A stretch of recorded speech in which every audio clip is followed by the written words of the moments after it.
Have you ever been looked at like you were nothing? Like you were just furniture in a room full of gold? Sarah knew that look. She saw it every night at the Kensington, New York's most exclusive restaurant. But when Richard Sterling, a man worth billions, snapped his fingers and called her illiterate in front of the city's elite, he didn't just break a glass. He broke the silence. He thought he was shaming a waitress. He didn't know he was waking up a sleeping giant.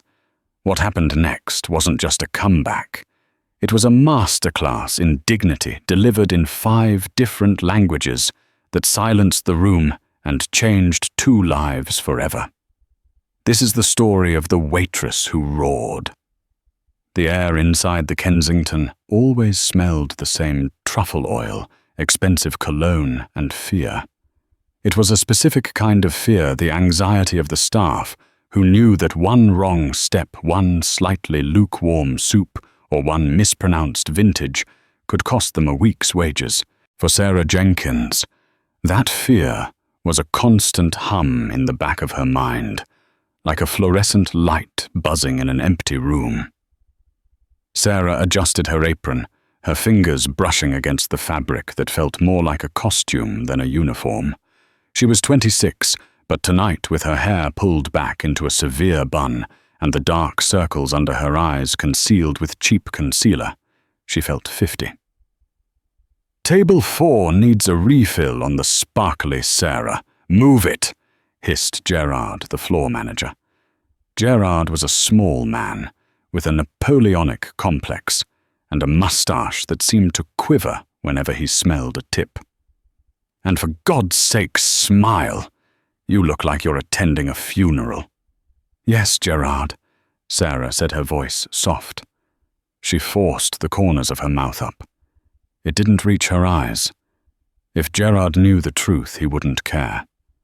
He didn't care that Sarah wasn't just a waitress.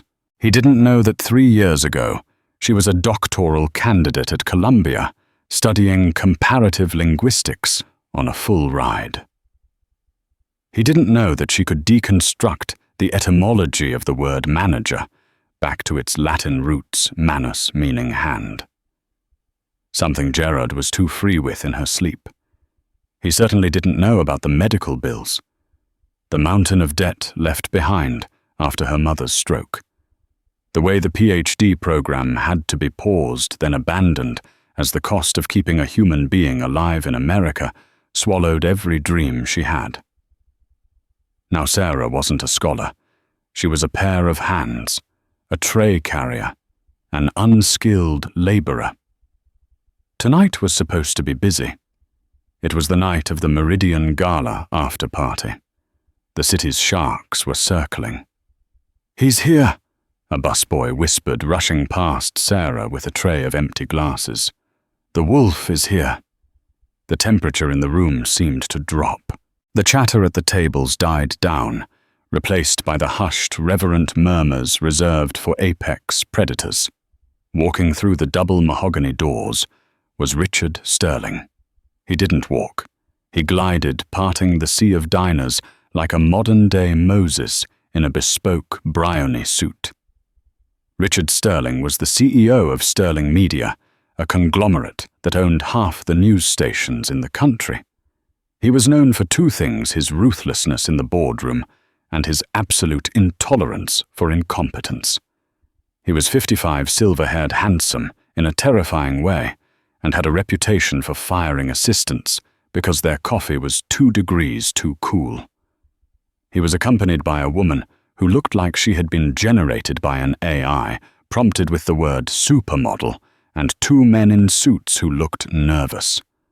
Gerard Sterling said, not even looking at the manager who was practically bowing, "The corner booth, now."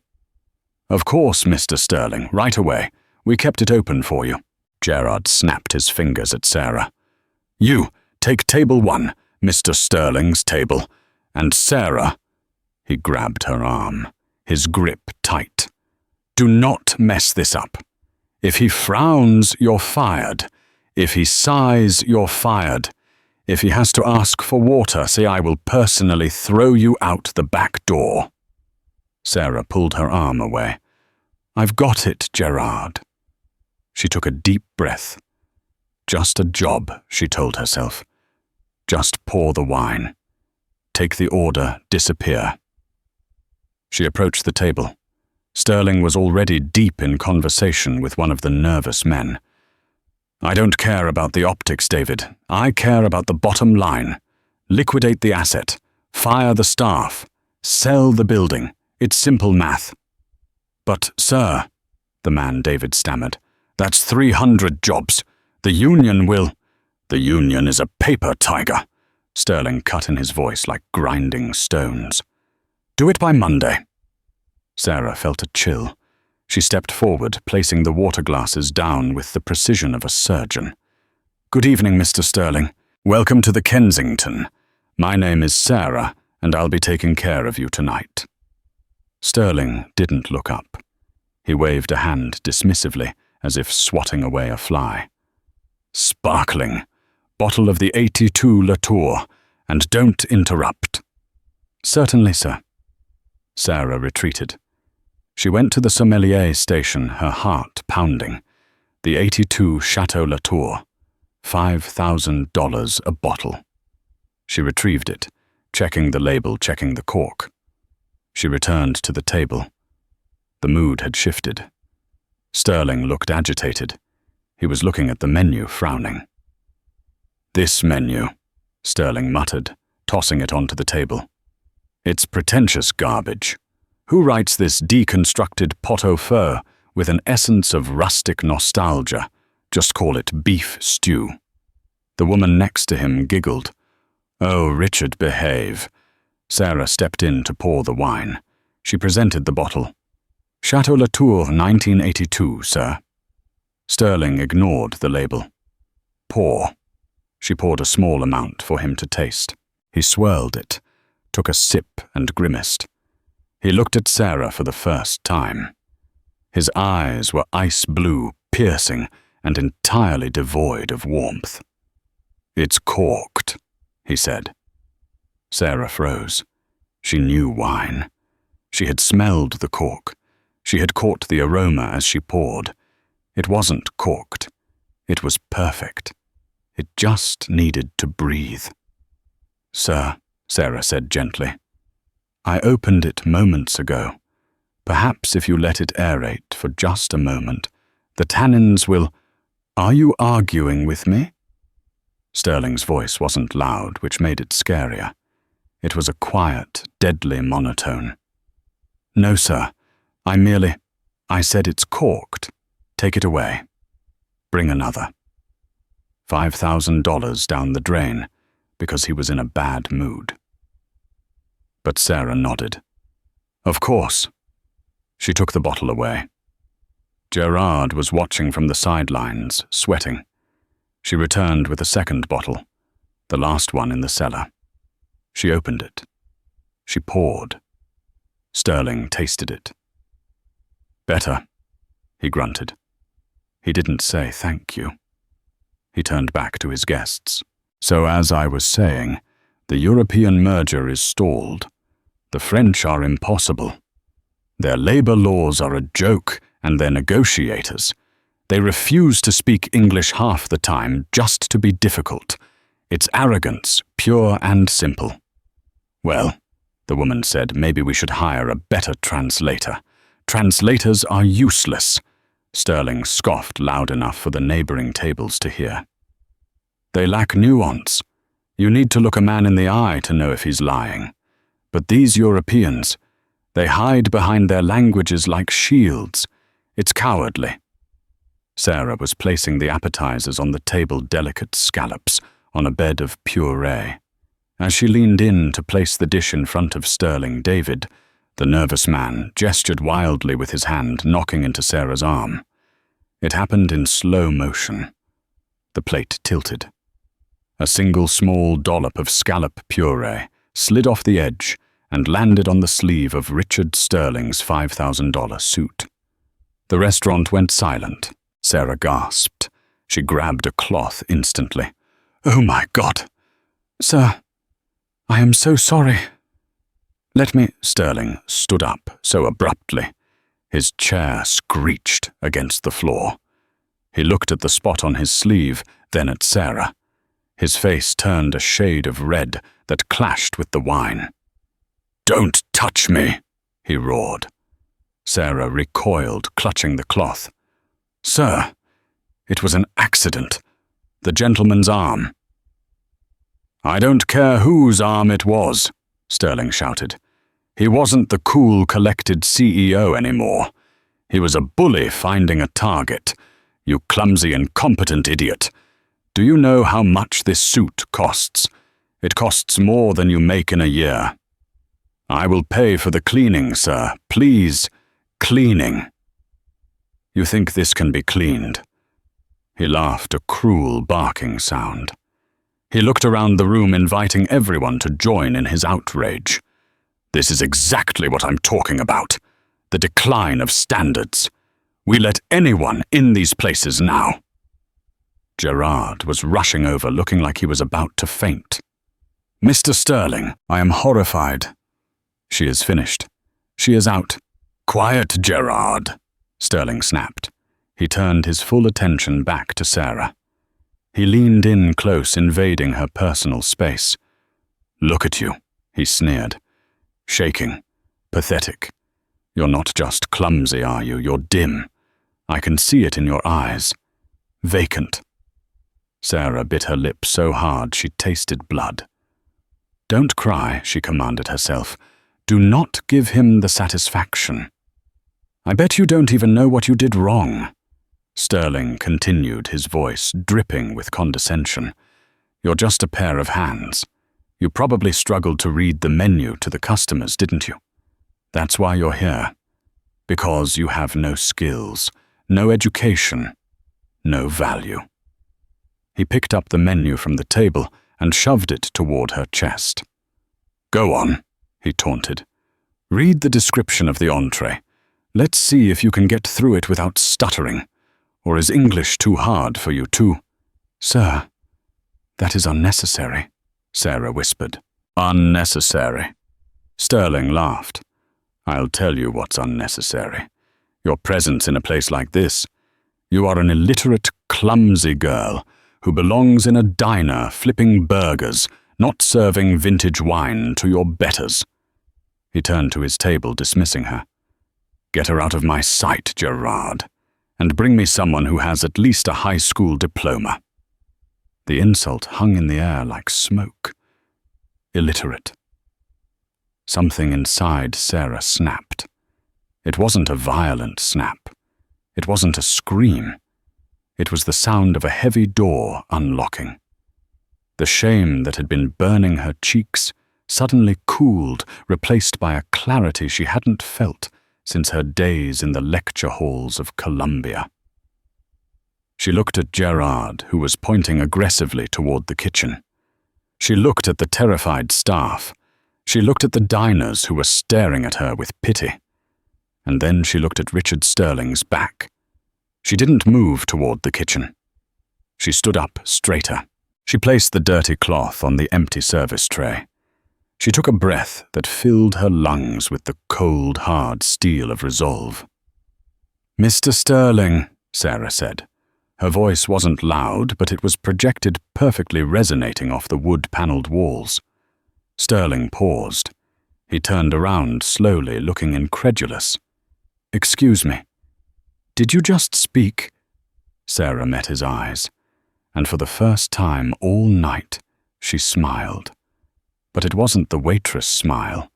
It was the smile of a predator who had just realized the sunny door was open. "I believe," Sarah said, her voice steady, "that you have made a miscalculation regarding my literacy." The silence in the Kensington was absolute. Not a fork scraped a plate. Even the kitchen noise seemed to dampen, as if the chefs were pressing their ears to the swinging doors. Richard Sterling blinked. He looked at Sarah as if a golden retriever had just started reciting Shakespeare. "A miscalculation," he repeated, mocking her choice of words. "You know big words. Good for you. Now get out. He turned back to his wine. Monsieur Sterling. Sarah began, her voice shifting effortlessly. The accent wasn't just good, it was native. It was the crisp, aristocratic French of the Parisian 7th arrondissement. Vous vous plaignez que les Français sont arrogants, mais la véritable arrogance est entrée dans la culture d'autrui sans prendre la peine de comprendre sa langue. You complain that the French are arrogant, but true arrogance is entering another's culture without bothering to understand their language. Sterling froze. The woman next to him, the model, dropped her fork. Sarah didn't stop. She took a step closer, not aggressively, but with the posture of a lecturer addressing a particularly slow student. Vous dites que nous nous cachons derrière nos mots. Non, monsieur. Nous protégeons notre histoire des gens qui pensent que tout peut s'acheter. You say we hide behind our words. No, sir. We protect our history from people who think everything is for sale. Sterling turned around, his mouth slightly open. You speak French? Sarah didn't answer him in English. She shifted her gaze to the nervous man, David, who had been discussing the German assets earlier. Und Sie, mein Herr, she switched to German. Her tone became guttural, precise, authoritative. Sie sprechen über Liquidierung und Entlassungen, als ob Menschen Zahlen in einer Bilanz wären. And you, sir, you speak of liquidation and layoffs as if humans were numbers on a balance sheet. David shrank back in his chair. Ein wahrer Führer versteht, dass Loyalität die wertvollste Währung ist. Aber Sie sind bankrott in den Dingen, die wirklich zählen. A true leader understands that loyalty is the most valuable currency. But you are bankrupt in the things that truly matter. A gasp rippled through the room. A few diners were now holding up their phones, recording. Gerard was paralyzed, his mouth gaping like a fish. Sterling stood up fully now, his face flushing a deeper red. Who the hell are you? Sarah ignored the question. She looked at the woman, the model who had been giggling earlier. She noticed the distinct melodic bracelet on her wrist, an amulet common in parts of southern Italy. Signorina, Sarah said softly, switching to Italian. Her voice became warm, but laced with a stinging pity. La bellezza è un dono, ma la dignità è una scelta. Ridere della crudeltà di un uomo non ti rende sua pari. Ti rende il suo accessorio. Miss. Beauty is a gift, but dignity is a choice. Laughing at a man's cruelty does not make you his equal. It makes you his accessory. The woman's face crumbled. She looked down at her lap, ashamed. Sterling was furious now. He felt the room slipping away from him. He was losing control, and to a billionaire that was worse than losing money. That's enough, Gerard. Get security. Wait, a voice called out from a nearby table. It was an elderly man, a Japanese tech investor named Mr. Tanaka, whom Sterling had been trying to court for months. Tanaka was looking at Sarah with intense interest. Sarah turned to Mr. Tanaka and bowed deeply, perfectly. Tanaka-san, shitsure shimashita, she said in Japanese, her tone respectful and humble. Kono yunabamen o misete shimai, moshiwake arimasen. Shikashi, meiyo wa okane de wa kaemasen. Mr. Tanaka.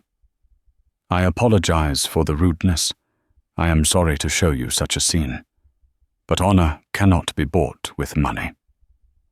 Tanaka slowly smiled. He nodded at her. He said in English, pointing at Sterling.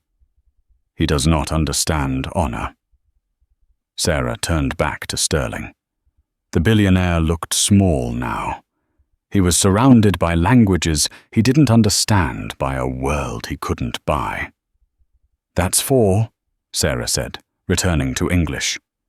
Her voice was calm, the adrenaline settling into a cold, hard diamond in her chest. And including English that makes 5 languages, from the illiterate girl. She reached up and untied her apron.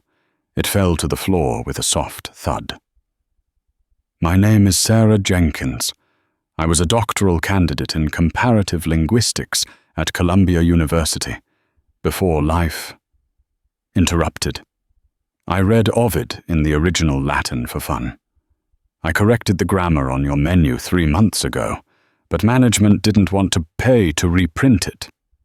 She looked at the stain on his suit.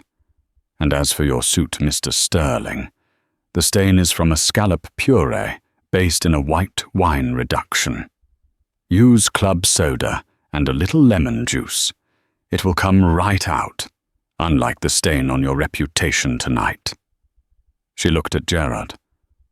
I quit. Sarah turned on her heel and walked toward the exit. The room was dead silent for a heartbeat. Then someone started clapping. It was Mr. Tanaka. Then the couple at table 5 joined in. Then the entire room erupted. It wasn't polite golf clapping. It was applause. It was a standing ovation. Sterling stood there alone in the crowd, his face purple, watching the illiterate waitress walk out the door and into the night. The adrenaline that had fueled Sarah's exit from the Kensington didn't last long. It evaporated somewhere between the service entrance and the 6-train subway station, leaving her shivering in the cool October air. She sat on the hard plastic seat of the subway car, clutching her purse. Her hands were shaking. What have I done? The logical part of her brain, the part that had translated Latin and parsed German syntax, was screaming at her. She had just humiliated one of the most powerful men in New York. Men like Richard Sterling didn't just get mad. They got even. And she was nobody. She was a waitress with $400 in her checking account and a mother in a long-term care facility that cost $6,000 a month. She looked at her reflection in the darkened subway window. She didn't look like a hero. She looked like a woman who had just set fire to her only lifeboat. When she finally unlocked the door to her tiny 4th-floor walk-up in Queens, she collapsed onto the futon. She didn't even take off her shoes. She just stared at the ceiling, listening to the sirens outside, waiting for the inevitable crash. It started at 2:00 a.m. Her phone buzzed. Then it buzzed again. Then it started vibrating continuously, dancing across the coffee table like a possessed object. She picked it up. She had 400 notifications on Instagram. Her WhatsApp was full of messages from people she hadn't spoken to in years. Is this you, OMG Sarah? You're trending on Twitter. Check TikTok right now. Sarah opened Twitter with trembling fingers. The hashtag, #ThePolyglotWaitress, was the #1 trending topic in the United States. Someone had recorded the whole thing. The angle was shaky, taken from under a table, but the audio was crystal clear. Sarah watched herself, her posture straight, her voice steady, dismantling Sterling in 5 languages. The comments were scrolling so fast, she couldn't read them. Queen Richard Sterling just got owned. Give this woman a CEO position. For a brief second, Sarah felt a flicker of pride.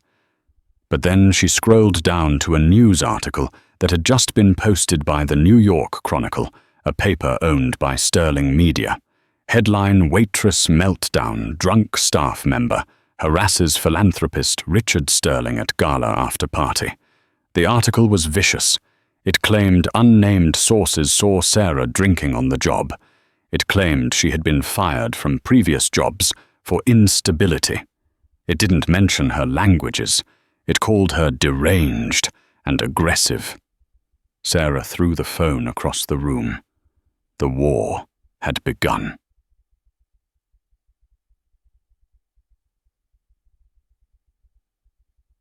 Across the city in the penthouse of the Sterling Tower, the mood was apocalyptic. Richard Sterling was pacing the floor of his study. A crystal tumbler of scotch had been shattered against the fireplace, the amber liquid staining the marble hearth. "I want her head on a pike," Sterling hissed. Sitting on the leather sofa were David the yes-man from the dinner, and Arthur Blackwood, Sterling's personal attorney and fixer. Blackwood was a man who looked like a funeral director and had the moral compass of a shark. "The video is viral, Richard," Blackwood said calmly. "We can't scrub it. The more we try to delete it, the more people will share it. The Streisand effect." "I don't care about the internet," Sterling roared. "I care about my reputation among the board members." Tanaka walked out of the restaurant, Arthur. He walked out and sent me a text message cancelling the merger. That waitress cost me a $400 million deal. Sterling stopped pacing. He turned to the window, looking out at the city he treated as his chessboard. "Find out everything about her." Sterling said, his voice dropping to a low, dangerous growl. "Where she lives, who she knows. Does she have a boyfriend? A dog? A sick relative?" David looked up from his tablet. "Actually, sir, I've already run the background check. Sarah Jenkins, 26, dropout from Columbia. Single. No criminal record. But her financials are a mess. She's drowning in medical debt." Sterling turned around, a cruel smile slowly spreading across his face. "Medical debt for who?" "Her mother," David said. "Eleanor Jenkins, stroke victim. She's currently at St. Jude's Rehabilitation Center." Sterling's smile widened. "St. Jude's. Don't I sit on the donor board for the hospital network that owns St. Jude's?" "You do, sir," Blackwood said. "Seeing where this was going, you donated the new MRI wing last year." Sterling walked back to his desk and picked up the phone. "Get me the hospital administrator, now." "Richard," Blackwood warned, "that could be seen as retaliation. It's illegal to interfere with a patient's care." "I'm not interfering with care," Sterling said, his eyes dead cold. "I'm just making a call to ensure that the hospital's charity cases are being audited properly. We can't have people occupying beds if they can't pay the bills, can we? It's just business." The next morning, Sarah didn't go outside. There were 3 cameramen camped on her stoop. She could hear them arguing about lens angles. She spent the morning applying for jobs online. Administrative assistant, translator, tutor, anything. But every time she Googled herself, the first result was the Sterling media hit piece, calling her a drunk waitress. Who would hire her now? At 11:00 a.m. her phone rang. It wasn't a reporter. It was the front desk of St. Jude's Rehabilitation Center. "Miss Jenkins." The voice was clipped professional and devoid of empathy. "This is Mrs. Gable, the billing administrator." Sarah's stomach dropped. "Yes, is my mother okay? Did something happen?" "Your mother is stable," Mrs. Gable said. "However, we have conducted an audit of our accounts receivable this morning. It appears you are 3 months behind on the co-pay payments." "I know," Sarah pleaded. "I spoke to you last week. We have a payment plan. I'm paying it off as fast as I can. I just lost my job last night, but I'll find another one." "I'm afraid the payment plan has been revoked," Mrs. Gable said. "Revoked? Why?" "Management decision. We are tightening our credit policies. You have 48 hours to bring the account current. That is a total of $12,000, or we will have to discharge Eleanor." "Discharge her," Sarah screamed. "She can't walk." "She needs 24-hour care. If you discharge her, where is she supposed to go?" "That is the family's responsibility. If you cannot pay, we will have her transferred to a state facility." Sarah felt the blood drain from her face. A state facility. She knew what those places were like. Overcrowded, understaffed, smelling of urine and despair. Her mother wouldn't survive a month there. "Please," Sarah begged, tears streaming down her face. "Mrs. Gable, you know me. I visit every day. You know I pay every cent I have. Please don't do this." "I have my orders, Miss Jenkins. 48 hours. The line went dead. Sarah dropped the phone. She knew. She knew immediately who had done this. It wasn't a coincidence. This was Sterling. He wasn't just firing her. He was killing her mother. A knock pounded on her apartment door. Sarah wiped her eyes.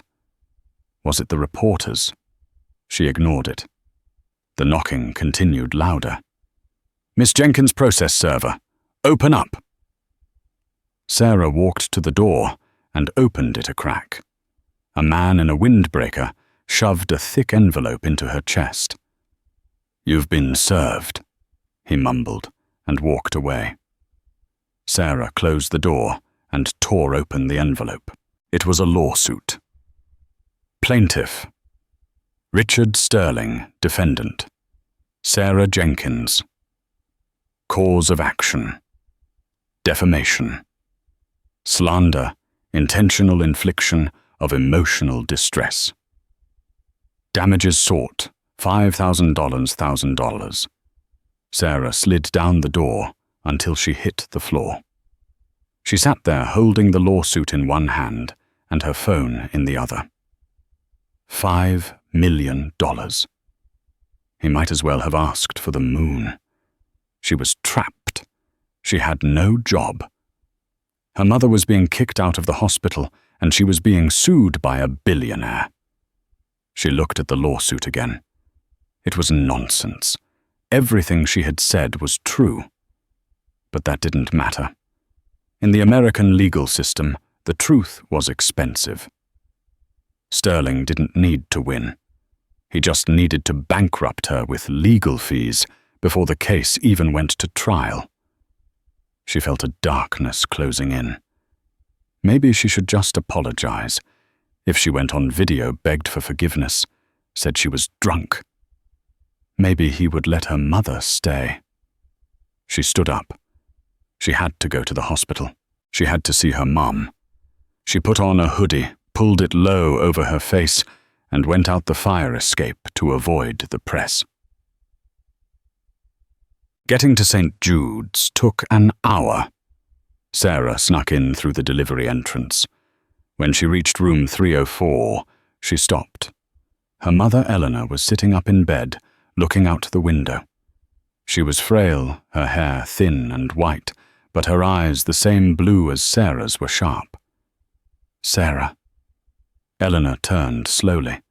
Her speech was still slurred from the stroke, but her mind was intact. "Why, are you wearing a hood?" Sarah rushed over and hugged her, burying her face in her mother's neck. She smelled like antiseptic and lavender soap. Sarah started to cry. She couldn't help it. "Mum, I'm so sorry. I messed up. I messed everything up." Eleanor stroked Sarah's hair with her good hand. "Shh. I saw the news." Sarah pulled back, horrified. "You saw it. Nurses were talking." Eleanor managed a crooked smile. "They showed me. The video. Mum, I was so stupid. I lost my job. Sterling, he's coming after us. He's going to kick you out. I have to apologize to him. It's the only way." Eleanor's grip on Sarah's arm tightened, surprisingly strong. "No," Eleanor said firmly. "Mum, I have to for you." "Sarah, look at me." Eleanor took a ragged breath. "I spent my whole life cleaning floors, serving coffee. People looked through me. You made them see you. But the cost, Mum. Dignity. Always costs, Eleanor whispered. If you apologize for speaking the truth, you lose yourself. I would rather be in a state home with a proud daughter than here with a broken one. Sarah stared at her mother. Even in a hospital gown, unable to walk, Eleanor Jenkins had more strength in her pinky finger than Richard Sterling had in his entire empire. Don't you dare apologize, Eleanor commanded. Sarah wiped her tears. She took a deep breath. Her mother was right. Sterling wanted her to break. He wanted her to crawl. If she crawled now, she would never stand up again. Okay, Mum, Sarah whispered. I won't. Her phone buzzed in her pocket. An unknown number. Sarah almost ignored it, but something told her to answer. Hello, she said, her voice thick with emotion. Is this Miss Sarah Jenkins? The voice was male, heavily accented, but kind. Who is this? If you're a reporter, I'm hanging up. I am not a reporter, the voice said. My name is Kenji Tanaka. I believe we met last night. I enjoyed your Japanese very much. Sarah froze. Mr. Tanaka. I heard about the lawsuit, Tanaka said. And I heard about your mother's situation at St. Jude's. Mr. Sterling moves fast. He is a very predictable man. Mr. Tanaka, I don't know what to do. Sarah admitted, her voice breaking. You do nothing, Sarah-san. You have already done the hard part. Now it is time for the reinforcements. Reinforcements? I am currently downstairs in the lobby of the hospital, Tanaka said. And I have brought my own lawyer. Her name is Catherine Price. She specializes in corporate bullying. And Sarah, yes, I also own a 15% stake in the hospital network. I just had a very interesting conversation with Mrs. Gable. Your mother is not going anywhere. Sarah gasped, her hand flying to her mouth. Come downstairs, Sarah, Tanaka said gently. The war is not over. In fact, we are just about to launch a counterattack. The lobby of St. Jude's Hospital was a sterile expanse of beige tile and hushed conversations. But to Sarah, it felt like the headquarters of a resistance movement. Mr. Tanaka sat on a waiting bench, looking entirely out of place in his bespoke suit amidst the vending machines and worn-out chairs. Next to him sat a woman who radiated a terrifying level of competence. She wore a crimson power suit. Her hair was cut in a sharp, asymmetrical bob, and she was typing on a laptop with the speed of a court stenographer. Sarah-san. Tanaka stood and bowed slightly. Please meet Catherine Price. She is, how do you say, the Iron Lady of New York tort law. Catherine stopped typing and looked up. Her eyes were grey and assessing. She didn't smile, but she nodded with respect. Ms. Jenkins, I saw the video. The way you dismantled Sterling was poetry. Now let's talk about how we dismantle him legally. Sarah sat down, feeling a mix of exhaustion and sudden surging hope. He's suing me for $5 million. He's trying to bankrupt me. He's trying to scare you, Catherine corrected, closing her laptop with a snap. It's a slap suit, strategic lawsuit against public participation. He wants you to settle, sign an NDA and disappear. But he made a fatal error. What error? Sarah asked. He made it personal, Catherine said, and he picked a fight with a woman who has nothing left to lose and a billionaire backer who hates bullies. She nodded toward Tanaka. Tanaka-san. Sarah turned to him. Why are you doing this? You hardly know me. Tanaka's expression hardened. In business, Sara-san character is everything. Sterling tried to sell me a company built on smoke and mirrors. He treated his staff like garbage. If I had signed that deal, I would have been in bed with a snake. You saved me hundreds of millions of dollars by revealing his true nature.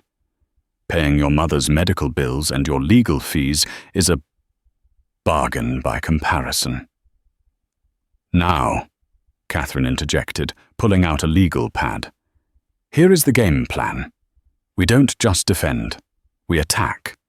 We are countersuing for wrongful termination, defamation, and intentional infliction of emotional distress. But the court case will take years. We need to win in the court of public opinion, now. How? Sarah asked. A press conference, Catherine said. Tomorrow morning, right here outside the hospital.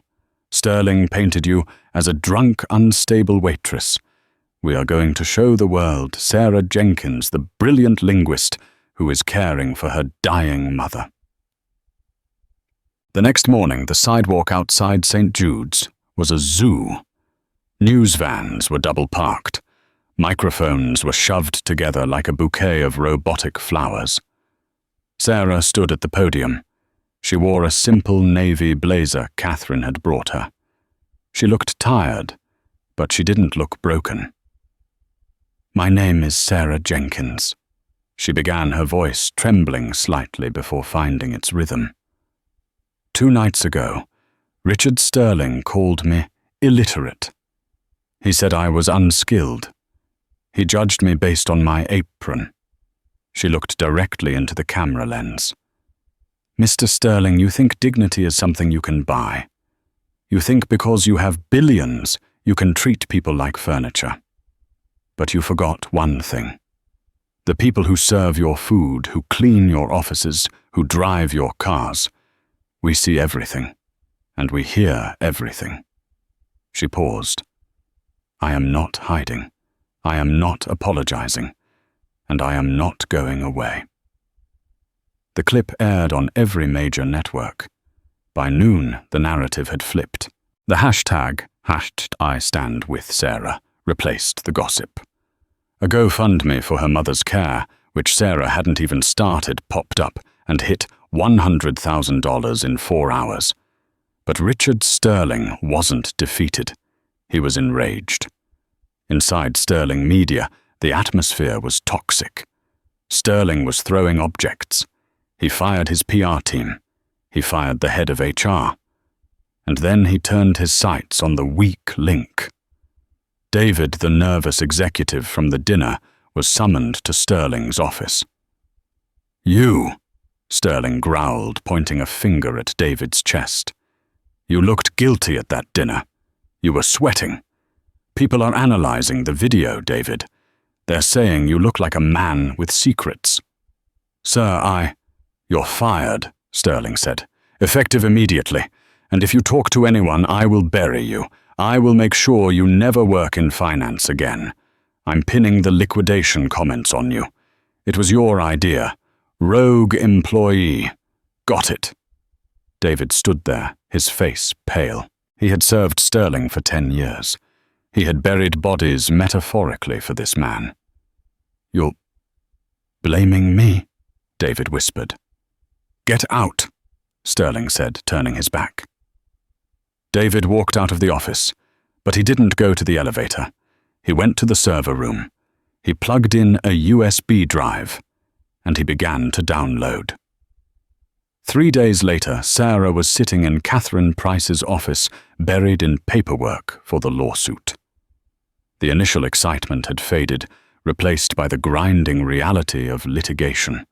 Sterling's lawyers were burying them in motions demanding access to Sarah's entire digital history, her medical records, her diary from 3rd grade. They're trying to drown us in paper, Catherine muttered, rubbing her temples. The intercom buzzed. "Ms. Price, there's a Mr. David Miller here to see you. He says it's urgent." Sarah looked up. "David? That's the man from the dinner." Catherine's eyes widened. "Send him in." David looked like a man who hadn't slept in a week. His tie was loose, his eyes bloodshot. He carried a leather briefcase as if it contained a bomb. He didn't say hello. He walked straight to the table and placed the briefcase down. "He fired me," David said, his voice shaking. "He's trying to pin the Project Janus fraud on me." "Project Janus?" Catherine asked sharply. David opened the briefcase. Inside was a single encrypted hard drive. "Sterling isn't just a jerk," David said. "He's a criminal. The merger he was trying to push with Mr. Tanaka, it was a bailout. Sterling Media is insolvent. He's been hiding billions in debt in offshore shell companies." "Can you prove it?" Catherine asked, leaning forward. "I have the documents," David said. "But there's a problem. To hide the trail from US regulators, Sterling insisted the shell companies be set up in jurisdictions with complex legal languages. The contracts, the ledgers, they're a mess of obscure dialects. Hungarian banking law, Cypriot tax codes, old Swiss cantonal regulations. He used a dozen different translators so no single person would know the whole picture." David pushed the drive toward them. "I have the puzzle pieces," David said, "but I can't put them together. I'm a numbers guy, not a linguist. I can't prove the fraud because I can't read the fine print." Sarah stared at the drive. A chill went up her spine. Sterling had mocked her for her languages. He had called them useless. And now his entire empire was hidden behind a wall of languages he thought made him safe. "Let me see them," Sarah said. For the next 48 hours, Sarah did not sleep. They turned Catherine's conference room into a war room. Mr. Tanaka brought in sushi and coffee. Catherine handled the legal protections for David. But Afra was the engine. She projected the documents onto the wall. To anyone else, it was gibberish. Legalese in 5 different languages. But to Sra, it was a story. "Here." She pointed to a document in Hungarian. "He lists this entity as a liability shield. But look at the cross-reference." She pulled up a document in German. In the German ledger, the same entity is listed as an asset holder. He's counting the same money twice. She switched to a French contract. "And here, this isn't a standard loan agreement. The syntax, it's deliberately convoluted. But if you pass the grammar of this clause," she scribbled on the whiteboard, breaking down the sentence structure. "It says the repayment obligation is void if the parent company's stock drops below $50. He's betting against his own company." Tanaka realized, his face grim. "He's pumping the stock to sell to me knowing it will crash, and he has a golden parachute hidden in these clauses." "It's a Ponzi scheme," Catherine breathed, wrapped in a linguistic puzzle. Sarah worked like a woman possessed. Her brain, trained to find patterns in ancient texts and complex grammars, was finally being used for something real. She wasn't just translating words. She was translating intent. She was seeing the deceit woven into the verbs and the fraud hidden in the adjectives. By 4:00 a.m. on the second day, she put down her marker. The whiteboard was covered in red lines connecting shell companies to Richard Sterling's personal accounts. "We have him," Sarah whispered. Her voice was raspy. "We have him cold." Catherine Price looked at the board. She pulled out her phone. "I'm not calling the press," Catherine said. "I'm calling the SEC and the FBI."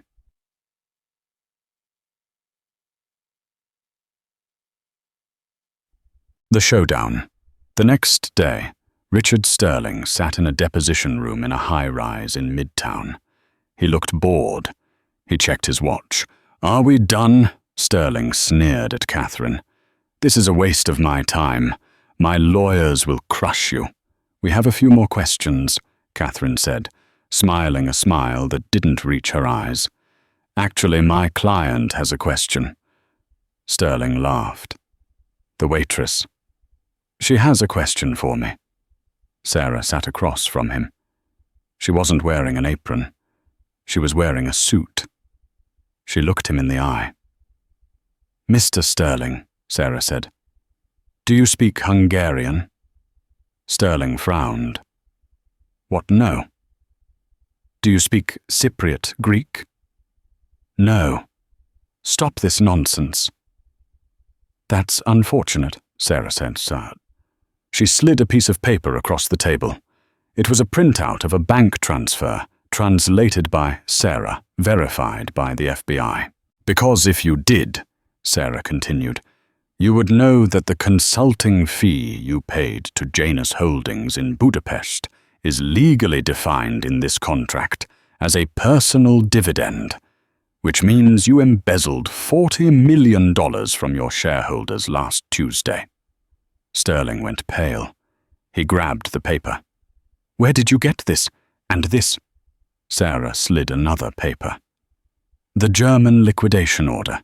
You signed it. It authorizes the firing of 3,000 employees to cover a debt that you personally incurred gambling on derivatives." Sterling stood up. "This is stolen property. I'll have you arrested."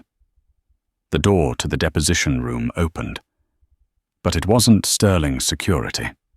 It was 2 agents in FBI windbreakers. "Richard Sterling," the lead agent said, "we have a warrant for your arrest for securities fraud, embezzlement, and racketeering." Sterling looked at his lawyer, Arthur Blackwood. Blackwood was already packing up his briefcase, distancing himself. "Arthur." "Do something," Sterling screamed. Blackwood shrugged. "I can't fix this, Richard. You're broke, and you're going to jail." As the agents moved to cuff him, Sterling looked at Sarah. He looked at the woman he had called illiterate, the woman he had tried to crush. "You," he hissed, "you're just a waitress." Sarah stood up. She gathered her files. She leaned in close so only he could hear. "Nemo me impune lacessit," she whispered. Sterling blinked, confused. "What?"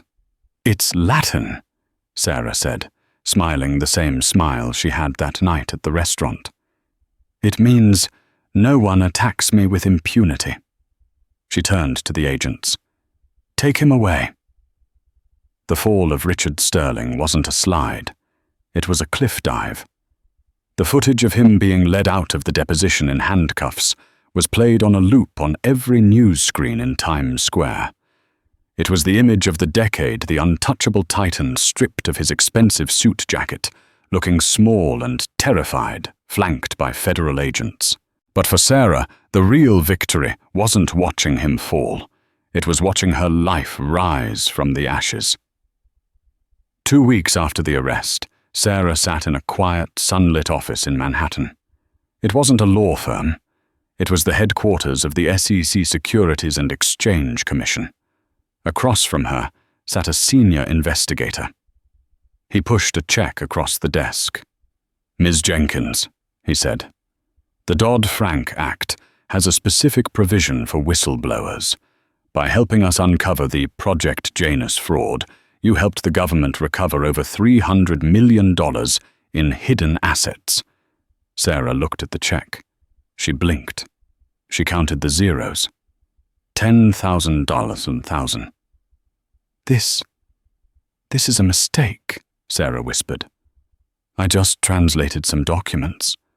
"You cracked the code," the agent corrected. "Without you, he would have gotten away with it. You earned this. It's tax-free, by the way." Sarah walked out of the building. She stood on the sidewalk, the noise of the city washing over her. She didn't scream. She didn't jump. She simply closed her eyes and took a breath that didn't rattle with anxiety for the first time in 3 years. Her first stop was St. Jude's. She walked into the billing department. Mrs. Gable, the woman who had threatened to evict her mother, looked up. When she saw Sarah, she turned pale. "Miss Jenkins," Gable stammered. We were just processing the paperwork to keep your mother." "I'm not here to argue," Sarah said calmly. She pulled out her checkbook, a new one. "I would like to pay my mother's bill, in full, for the next 5 years." She wrote the check. She tore it out. She placed it on the counter. "And Mrs. Gable," Sarah added, leaning in. "Ensure she gets the room with the view of the park, or I'll buy this hospital and fire you." She walked out before Mrs. Gable could close her mouth. The final chapter of Sarah's transformation happened 3 months later. It was a Tuesday night. The Kensington was bustling. Gerard was still the manager, though he was much quieter these days. The staff walked on eggshells, but the atmosphere was lighter. The toxic shadow of their most difficult regular was gone. The doors opened. Gerard looked up, ready to greet the guest with his practiced fake smile. His jaw dropped. Walking in was Sarah, but she wasn't wearing the stained apron. She was wearing a stunning, tailored emerald dress that brought out the fire in her eyes. On her arm was Kenji Tanaka. The room went silent just as it had that terrible night. But this silence wasn't born of fear. It was born of awe. Gerard stumbled forward. "Sarah, Miss Jenkins, what are you doing here?" "We have a reservation," Sarah said pleasantly. "Table 1, the Sterling booth." Gerard swallowed hard. Of course. Right this way." He led them to the corner booth. Sarah sat down in the seat where Richard Sterling used to hold court. She looked around the restaurant. She saw the busboys, the runners, the sommeliers. She caught the eye of a young waitress who looked terrified, holding a tray of heavy silver. Sarah smiled at the girl, a genuine, warm smile. "Take your time," she mouthed. The girl breathed out, smiling back. Gerard approached with the wine list, his hands shaking. "The wine list, madame." Sarah didn't open it. "I don't need the menu, Gerard," she said. "Bring me the Chateau Latour, 1982. The 82, Gerard squeaked. "But that is $5,000. "I know," Sarah said. When the wine arrived, Gerard moved to open it. "No," Sarah said. "I'll pour." She uncorked the bottle with expert precision. She poured a glass for Mr. Tanaka, then one for herself. She swirled the dark red liquid. She inhaled the aroma. "Perfect," she whispered. She raised her glass to the room. "To words," she said, her voice clear and strong, "and to knowing what they mean." Mr. Tanaka clinked his glass against hers. "Kanpai, Sarah-san." Sarah took a sip. It tasted like blackberries, oak, and victory. She had walked into this restaurant as a servant dismissed as illiterate. She sat there now as a millionaire, a scholar who had just re-enrolled at Columbia to finish her doctorate, and a legend. She looked at the spot on the table where Sterling had thrown the menu at her. She pulled a pen from her purse, a heavy gold fountain pen. She took a napkin and wrote a single sentence on it. She left it on the table with a $5,000 tip for the staff. As she and Tanaka walked out into the cool New York night, Gerard went to the table to clear the glasses. He picked up the napkin. In elegant, flowing script, Sarah had written, "The only thing more expensive than education is ignorance." The end. Sarah didn't just win a lawsuit. She won her life back. She proved that your worth isn't written on your paycheck, and your intelligence isn't defined by your uniform. Richard Sterling had billions, but he was poor in the things that actually matter: kindness, respect, and humility. He thought he was breaking a waitress. Instead, he built a warrior. It's a reminder to all of us. Next time you're at a restaurant or a store or anywhere where someone is serving you, remember Sarah. Remember that the person pouring your coffee might be writing a thesis, raising a family, or fighting a battle you know nothing about. Treat them with dignity, because you never know when you might be talking to the smartest person in the room. If Sarah's story gave you chills, do me a favor, hit that like button right now. It helps us share these stories with more people who need to hear them. What would you have done if you were in Sarah's shoes? Would you have stayed quiet? Or would you have unleashed your own 5 languages on him? Let me know in the comments below. I read every single one. And if you want more stories about karma, justice, and the underdog winning against all odds, make sure you subscribe and turn on that notification bell. You don't want to miss what we have coming next.